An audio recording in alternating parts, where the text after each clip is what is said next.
Hey, alright, I got my foot up on the gas. It's the Joe Q Car Show podcast. Let's go. Welcome to the Joe Q Car Show. I'm Joe, and we have a lovely special guest today, Brian, or Hello. we call you Mr. Regular. Oh, everybody knows my name's Brian now. Yeah, you were keeping it a secret there for a while. Mr. Yep. Regular from Regular Car Reviews. And what the reason you're doing this media tour is why? We have created a pitch pilot to sell to name your streaming service, your Amazon, your Netflix, your Disney, maybe, whoever's out there, Motor Trend on Demand, unless they've been bought out by somebody else. I'm not certain. And Regular Car Reviews is a comedy car show with a lot of poop jokes, but with sentimentality in there as well. So we took all the beats, all the nuggets of Regular Car Reviews, and tried to condense everything that this channel is into a package that some guy in a suit and tie in a boardroom can understand. And you layer on top of that a production company called Visual Inclination from Toronto. They have credits including the Food Network, and they do commercials as well. But one of the co-owners, Ivan, was a fan of RCR, said, let's try to work on something together here. So we have a pilot. It's out on YouTube now. It's a 1989 Volkswagen Westfalia camper van. It was filmed with a number of different cameras, including a RED, which I didn't know that those things actually film at 8K. So it went from 8K to 4K. Like, I love, like, what he has, the raw footage of this YouTube video, which exists on his hard drive. You could put that in a theater and it'd look movie, and it is movie quality. That is what I got watching the video. It's what, 12 minutes long or so? Yep. And it is a combination of everything you've learned and done, and then some. It's the production value is out of this world. If you watched RCR before and you haven't in a while, come back to it. Watch this. It was amazing. I wanted to get the plug out of the way early because I have other things to ask you. Okay. So, we can say your brand of humor, your brand of writing, maybe a little bit blue. Of course. Where did it come from? What has influenced you to make your brand of humor that way? A lot of it was frustration, because I didn't like a lot of the car content that was out there. It was very dry. Of course, there was Top Gear. And I was working a job where I felt very unfulfilled, and number of jobs, in fact. And it became an outlet to curse out car companies and talk about my dick, because there was no one else to do that to. And surprisingly, I mean, it took 2 years of people were like, the heck is this? It's just a car, but then it's a guy just delving into the depravity of his mind. And then after 2 years went by, a turn happened, and then people saying, this is the greatest thing I've ever seen. So that was a big ego boost.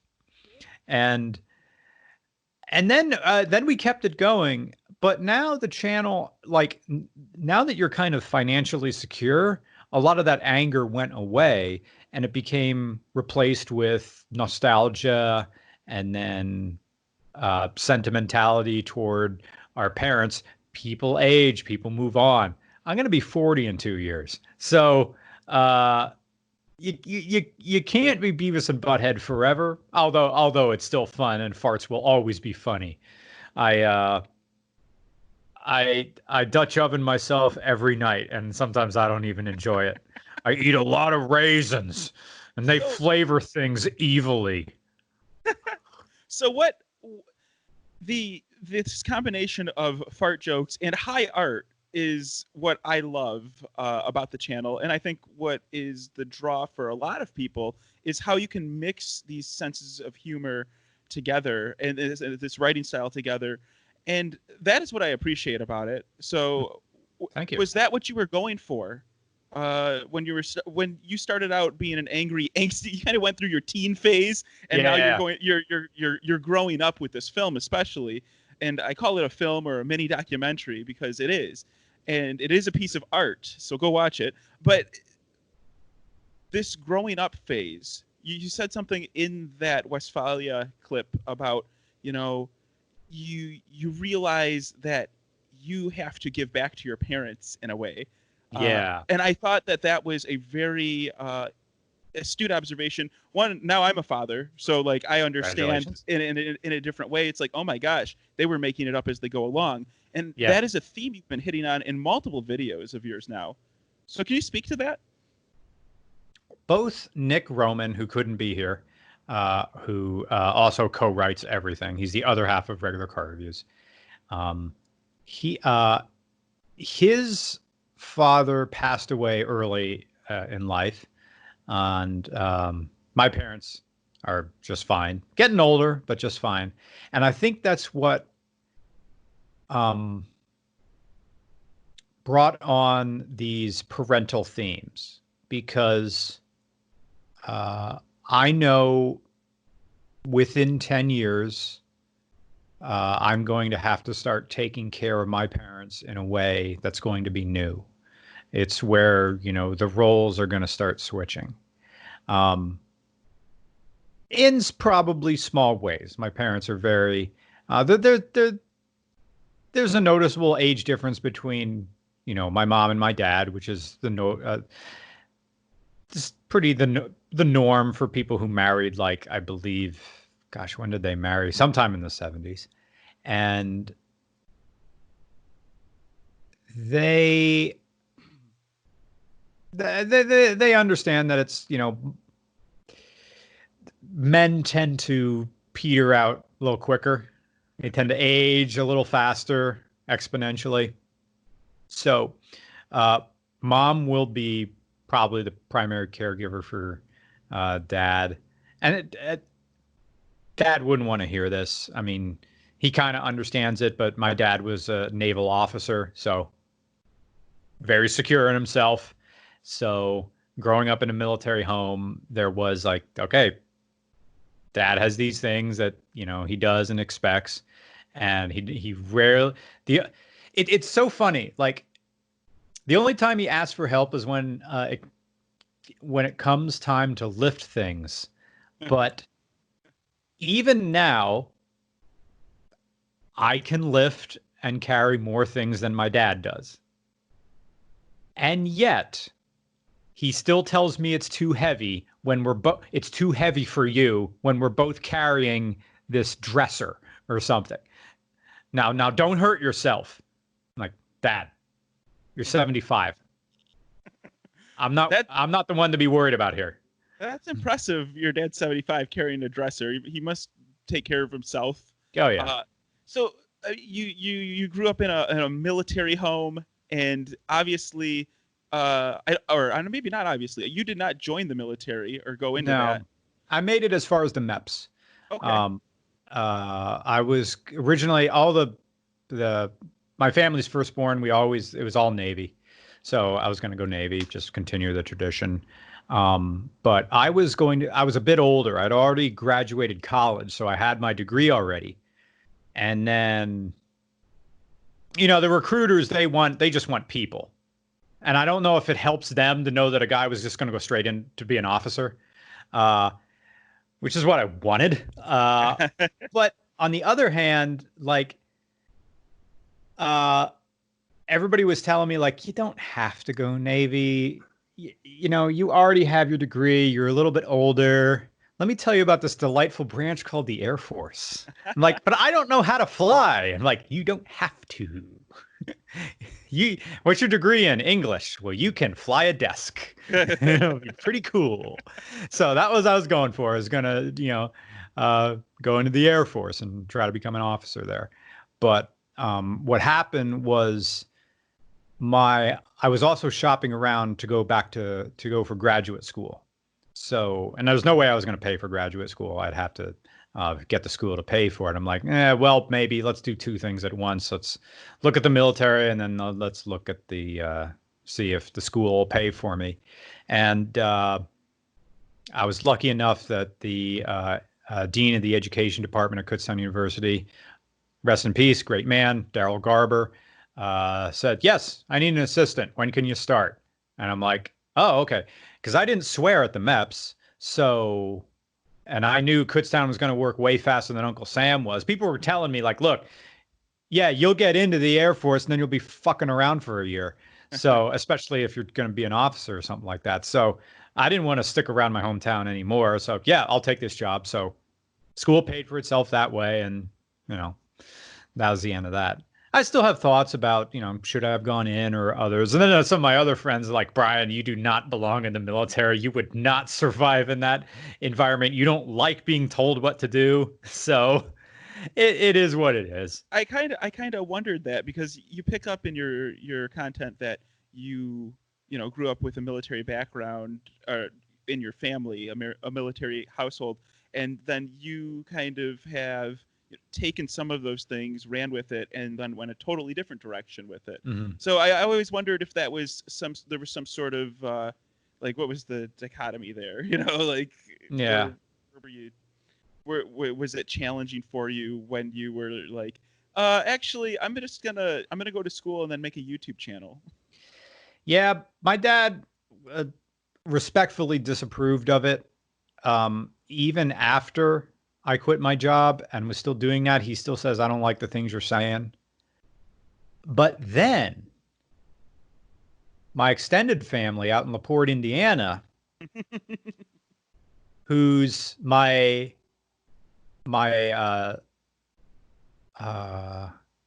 great uncle, not great uncle Ben, great uncle something or other.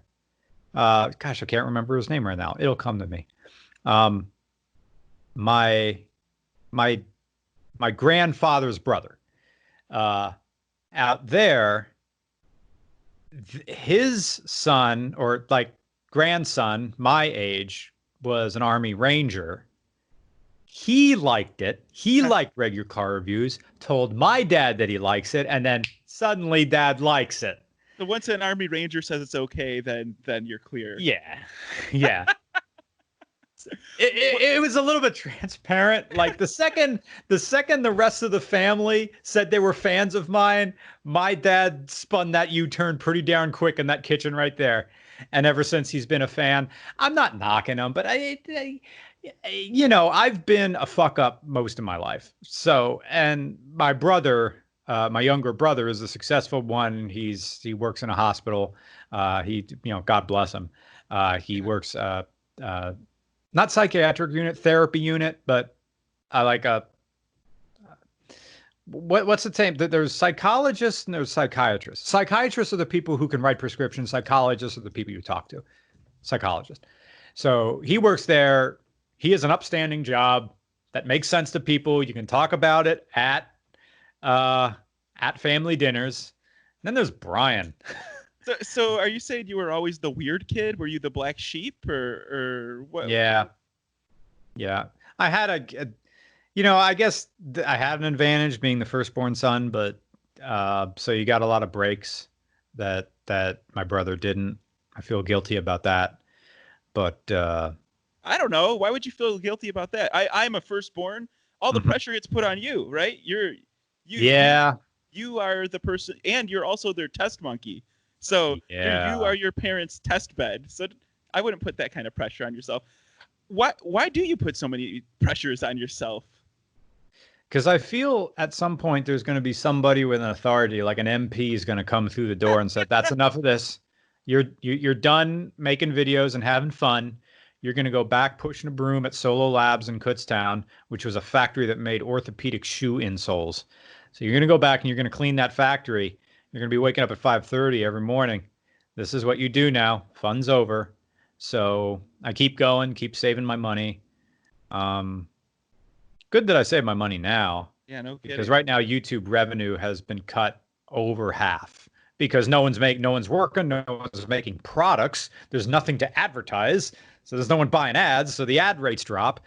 Like when I watch videos, the algorithm knows what I like. The algorithm knows what I like.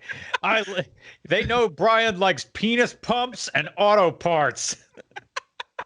That actually that So you get ads for Blue Chew and O'Reilly's.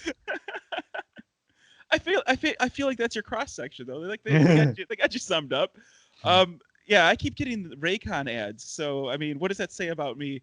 But What's Raycon? I'm unfamiliar. They are earbuds. They're Bluetooth earbuds that I feel are inescapable. It's like Raid Shadow Legends, but for earbuds.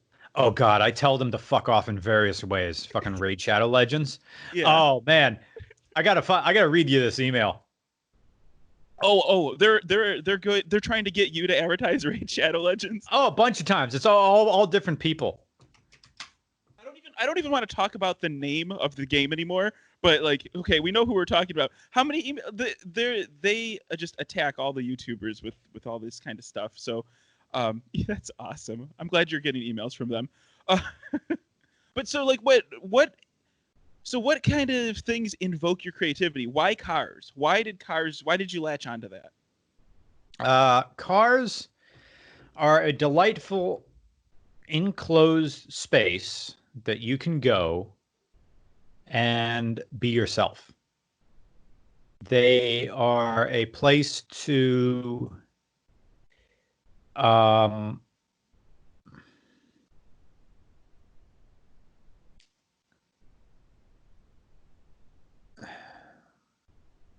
why cars?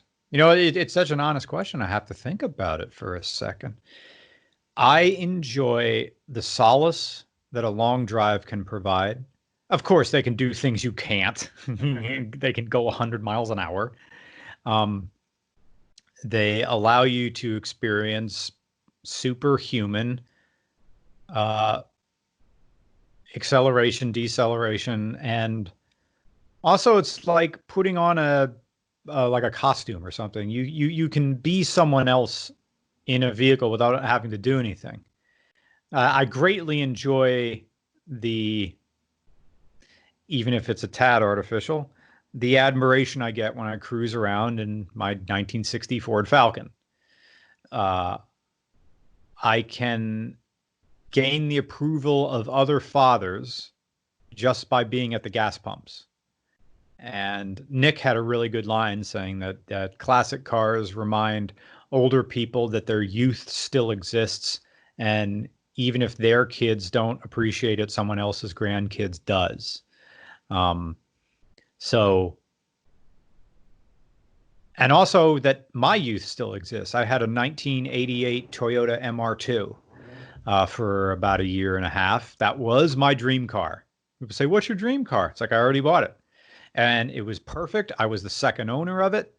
It was put in a garage in 1988. It was driven every summer. It had 70,000 miles on it, but they're all healthy summertime miles.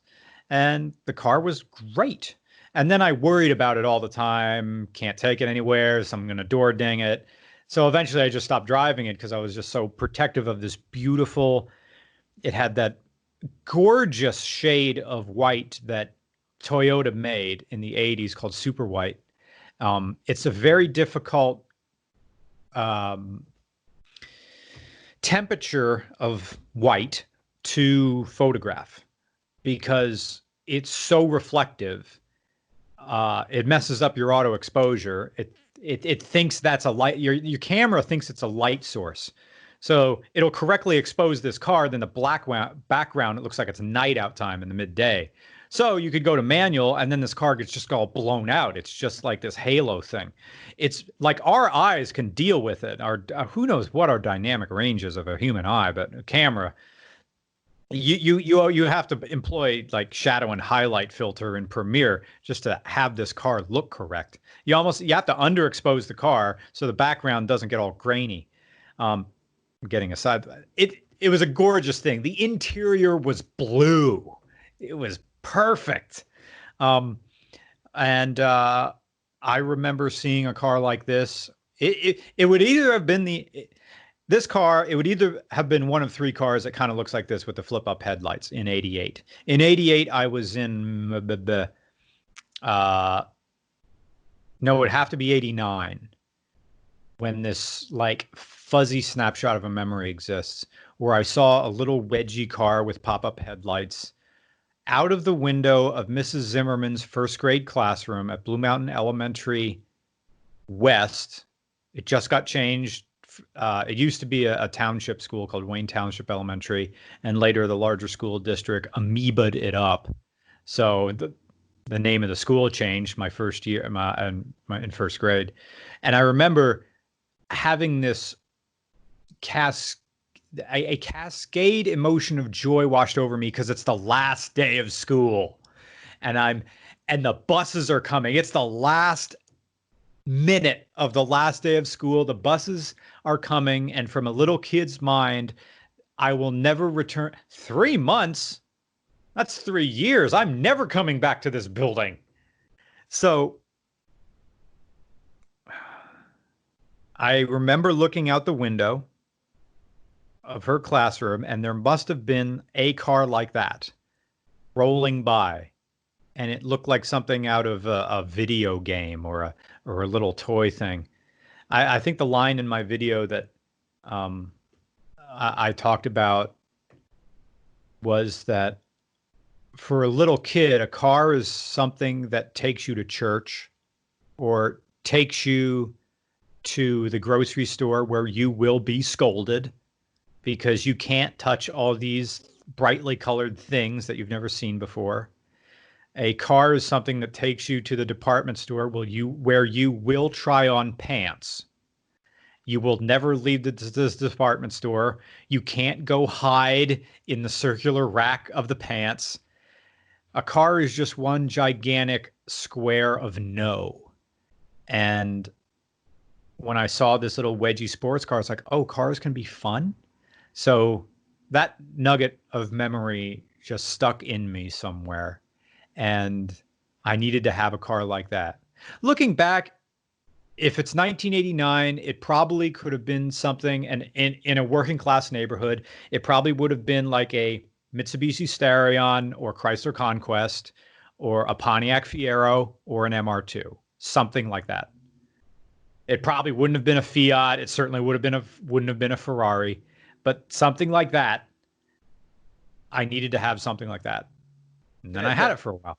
The fuzzy memory, the way your brain plays tricks on you, and you can't remember what that initial inspiration was. It seems like that's almost an obsession of yours and Nick's too, probably as something you refer back to. I feel like you had a really fun childhood, and you've latched onto a lot of these interesting memories, and they all shine through in the work you do now. Oh, thank you. Absolutely, yeah. And now, but one thing I'm perplexed by is your Pennsylvania pride ? You state it as it is. Yeah. And I wonder, like, there's we have plenty of representation of West Coast car culture on YouTube. Oh my God, as a Midwesterner, I am in the Midwesterner here. Where are you from? I'm from the Detroit area right now. I'm living outside of Ann Arbor. We were supposed to come to Detroit on the 4th. I have whiteout on my calendar. We were supposed to come to Detroit. I was going to go to a friend's party and also film cars, and well. Oh man, the Detroit area has gotten a lot nicer in certain areas, but yeah. So Pennsylvania, what do you make of it? You talk about it. You make all these nice local references, and I appreciate it. I have experience in Harrisburg, and I've been to plenty of Sheets. I know, yeah. I know their beer culture there. It's wonderful.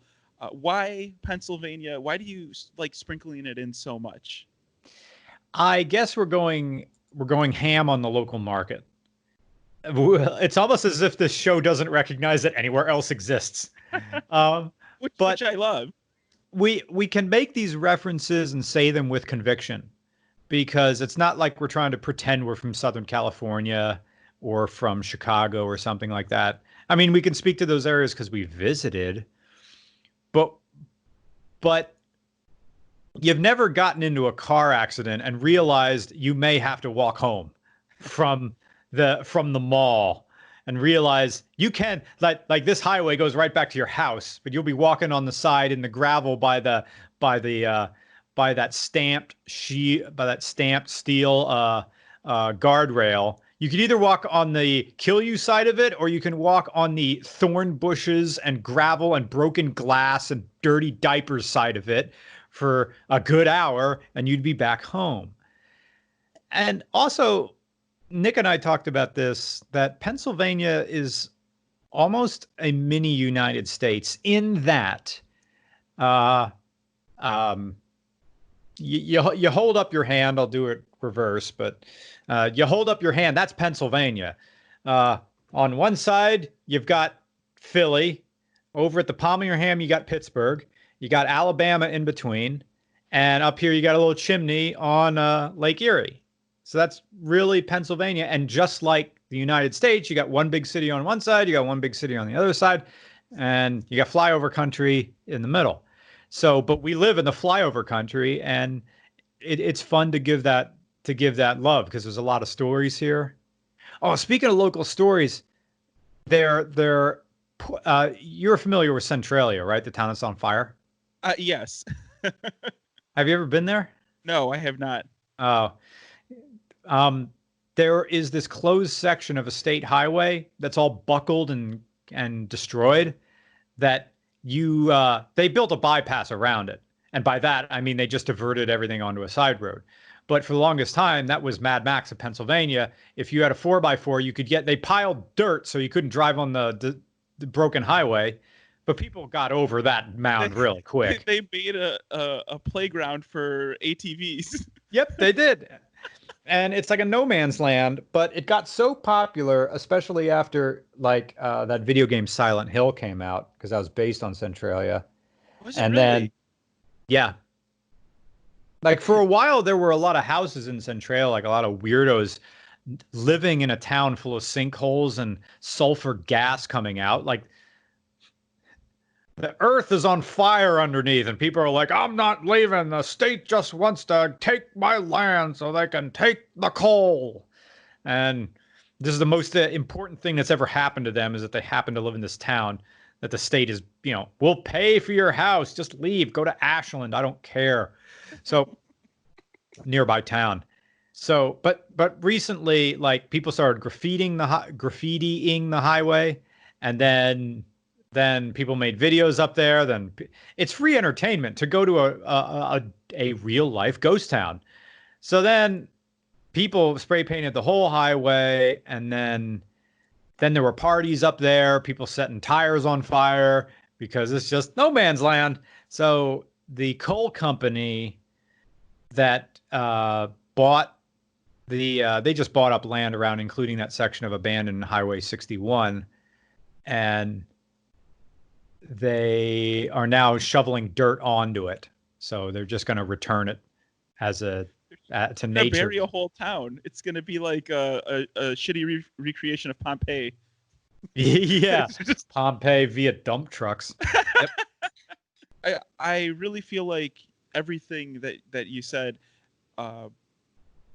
helps a devoted audience member like myself, and maybe some other people listening, kind of appreciate the effort it goes through mentally too, not just the physical effort of going and traveling somewhere. What has it taught you to build a YouTube channel and have this kind of success as in the automotive space and in the YouTube space? What has it taught me? Yes. What has all this taught you? What is your takeaway right now? If we'll call this not a victory lap, but like, what is your takeaway right now from where you're at with your success? It doesn't feel like success in what you may be thinking. I mean, clearly I'm not going back to I don't have to go back to pushing a broom and taking out garbage, and I don't have to have lunch duty and wake up and get to the school before the buses get there and organize stuff and have to deal with, the rough kids.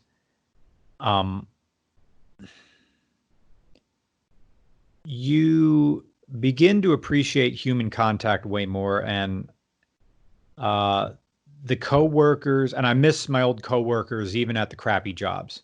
The isolation of it is tough.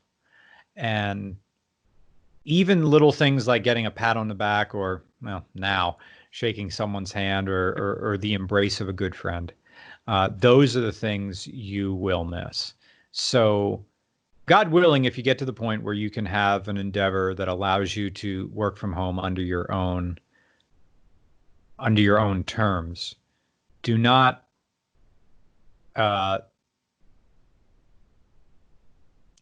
let friendships go away with people.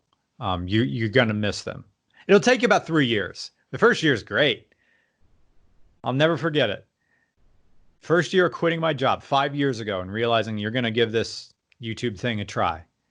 I had enough money saved up to do it for a year, and I thought, well, I'll do this ham for a year, and if it doesn't work out at the end of the year, I haven't lost anything. I'll just go back to find another job.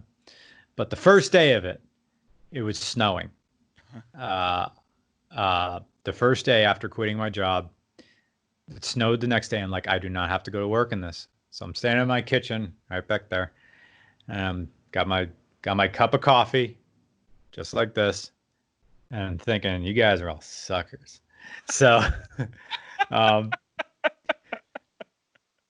then realizing that I was giving up quite a lot, and most of it was all human connection. Is it worth it? Sure. Yeah, it is. Because I get to go now. What I do now is I live for the trips, going out. I don't know what people hate about getting on airplanes. I love them. I'm around people. I people watch all the time. It's great. That's what's got bummed me out about the Rona is, I can't travel, can't do anything.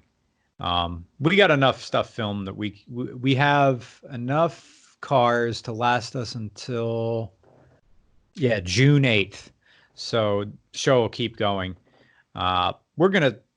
Something's going to happen by the end of this month, because either those checks come out or they don't. And if people's rent is going to come due, and the checks will help. But if they're going to have to do that every month, something's got to give, and we'll see what it is. But for now, it's a great time to drive. You can do it in PA. I'm chirping the tires of that Falcon a lot because there's no one around. Stoplights. I'm not trying to drift the thing. I mean, it would look freaking cool going sideways, but I don't have seatbelts in that thing. So, because it never did. It never did have seatbelts. And I don't think it has a collapsible steering column. So, Nope. Please be careful. Nope. No collapsible steering column. Those, the roof will collapse onto the car. It's very light. First-gen Falcons were, I don't know if this is wet or dry, but the number was 2,800 pounds. That's like, what's a Miata? I got to look that up now. That's about a Miata. It's about a Miata, and it's a four-door family car. Yeah, but you look, and that body, because what Ford did with those things is that is an early version of a unibody car. The frame isn't continuous underneath the car. It's just there's a little subframe for the front, there's a little one for the back, and the floor and roof hold the middle of that car together.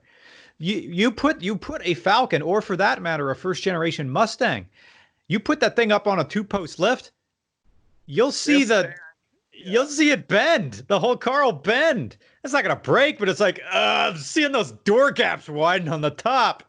So they're light machines. My car right now has the frame joined and welded together. It has a lot of Eastwood X-Mat. It's a competitor to Dynamat in it to quiet it down.